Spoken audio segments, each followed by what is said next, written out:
All, welcome back to another new video of learn with Bhavna. तो आज हम करने जा रहे हैं IGNOU June 2023 sociology of education that is MSOE 001 का इम्पॉर्टेंट क्वेश्चन, जो कि एग्जाम में अगर आपने प्रीवियस वीडियो नहीं डाली है तो मैंने उसमें आपको ऑलरेडी बताया हुआ है कि कौन कौन से क्वेश्चंस आ सकते हैं एग्जाम में अब की बारी। उसका जो क्वेश्चन 1 था, एजुकेशन एंड सोशल मोबिलिटी या फिर कैपेसिटी बिल्डिंग ऑफ मार्जिनलाइज्ड, वो उसके ऊपर मैंने ऑलरेडी वीडियो बनाई हुई है, तो वो मैं आपको वीडियो के एंड में लिंक में डाल दूंगी, तो आप वो वाली चेकआउट कर सकते हो। Now this is our question number 2। Question है, is equality of educational opportunity a myth और रियलिटी। तो हमें बताना कि जो एजुकेशनल अपॉर्चुनिटी है वो मिथ है या रियल है। इज इट रियल और इज इट अ मिथ, मतलब कि वो सिर्फ हमारे माइंड्स में है। तो इसके ऊपर क्वेश्चन पूछा गया है। हमें हर एक आंसर सोशियोलॉजिकली लिखना है, हमें वेग लैंग्वेज में या फिर वेग तरीके से नहीं लिखना है, हमें सोशियोलॉजिकल तरीके से वो आंसर लिखना है।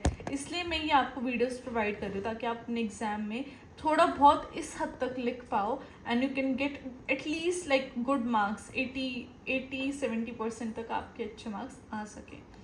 Now let's start with the answer. तो जो क्वेश्चन ने जो हमसे पूछा, पहले हमें फर्स्ट पैरा में उसका इंट्रोडक्शन देना है। Introduction is very important, as you no.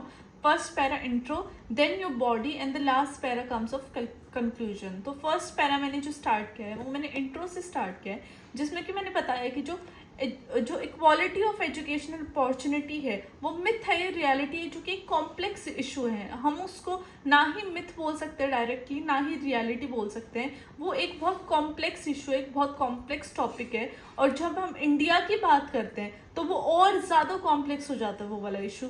क्यों? क्योंकि इतनी हाई पॉपुलेशन है, सोशल लैंडस्केप जो है वो बहुत ज़्यादा डाइवर्स है, वास्ट है, और इंडिया एक यूनिक केस स्टडी प्रोवाइड करता है इन चैलेंजेस और रियलिटीज़ को अंडरस्टैंड करने में। जिसकी एक ऑन दी वन हैंड जब गवर्नमेंट बात करते हैं the right of education act, जो कि 2009 में आया था, वो क्या गारंटी करता है कि फ्री और कंपल्सरी एजुकेशन होनी चाहिए हर एक बच्चे की जो 6 से 14 साल के बीच में है। और ये एक्ट क्या क्लेम करता है? इससे फ्री और कंपल्सरी एजुकेशन से क्या होएगा? जितने भी बैरियर्स है, कास्ट है, क्लास है, जेंडर बेस्ड जो डिस्क्रिमिनेशन है, ये सब एजुकेशन फील्ड में हट जाएंगी। इनका एजुकेशन फील्ड में कोई भी एक रोल नहीं रहेगा, कोई भी एक मोटो नहीं रहेगा, इनका कोई भी प्रभाव नहीं रहेगा जब सरकार फ्री और कंपल्सरी एजुकेशन कर देगी सभी के लिए। और ये प्रोवाइड करता है रिजर्वेशन ऑफ सीट्स के लिए जो डिसएडवांटेज ग्रुप है प्राइवेट स्कूल्स में। एज यू नो कि जो प्राइवेट स्कूल्स हैं उनमें 25% सीट्स रिजर्व्ड हैं जो इकोनॉमिकली बैकवर्ड स्टूडेंट्स हैं उनके लिए। तो ये भी एक गवर्नमेंट का इनिशिएटिव था जो कि स्टार्ट किया गया था। तो अभी यहाँ पे हमने गवर्नमेंट का एक पॉजिटिव फेज देखा, बट आगे हम क्या देखते हैं कि ये बहुत सारी प्रोग्रेसिव पॉलिसीज आ रही हैं, बहुत सारे फैक्टर्स आ रहे हैं जो इक्वालिटी लाने की कोशिश कर रहे हैं एजुकेशनल फील्ड में। लेकिन एक जो सबसे बड़ा चैलेंज आ जाता है वो है socio economic background. As you know कि सोशली बहुत ज़्यादा डाइवर्स है हमारी कंट्री, इकोनॉमिकली बहुत ज़्यादा डाइवर्स है।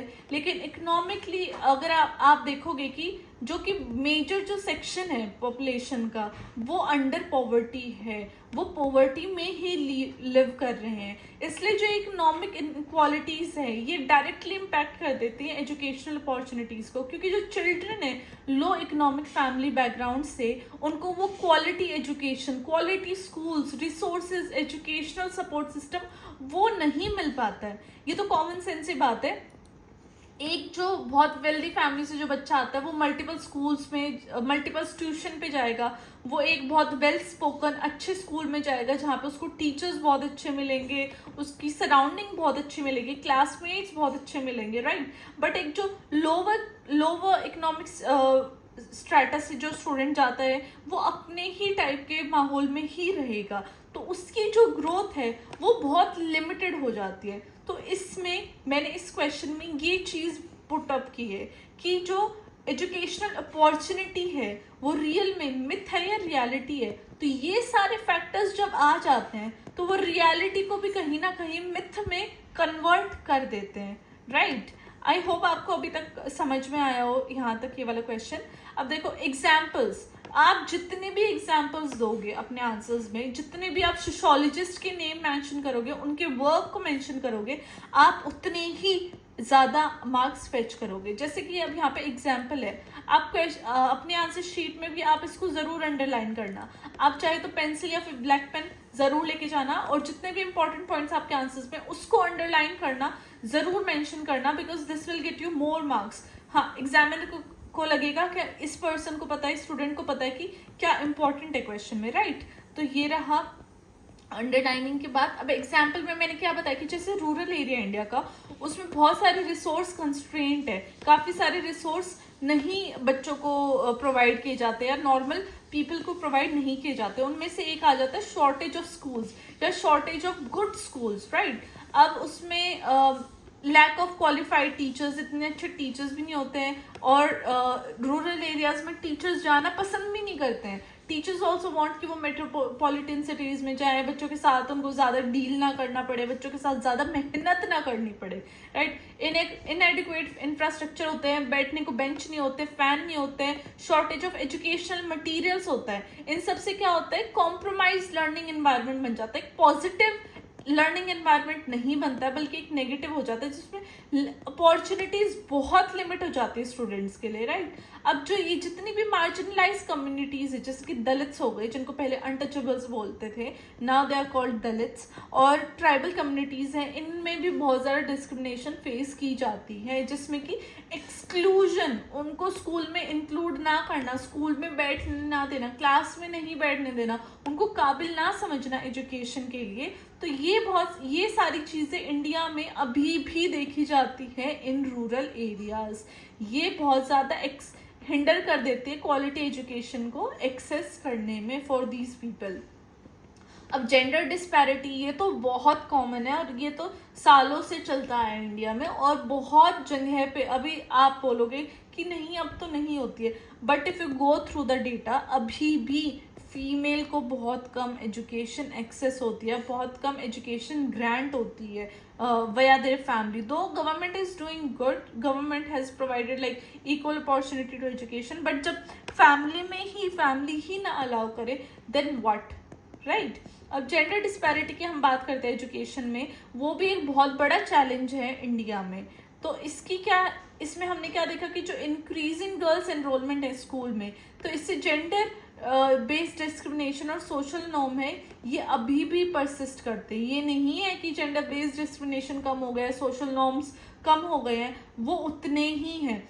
जो कल्चरल बिलीफ्स हैं, अर्ली मैरिज है, ट्रेडिशनल जेंडर रोल्स हैं कि फीमेल को तो घर का ही काम करना है, उनको क्यों पढ़ाई करवाना, उनको उनके ऊपर पैसे क्यों लगाने, ये थिंकिंग अभी भी वेल मेंटेन्ड है इन इंडियन सोसाइटी।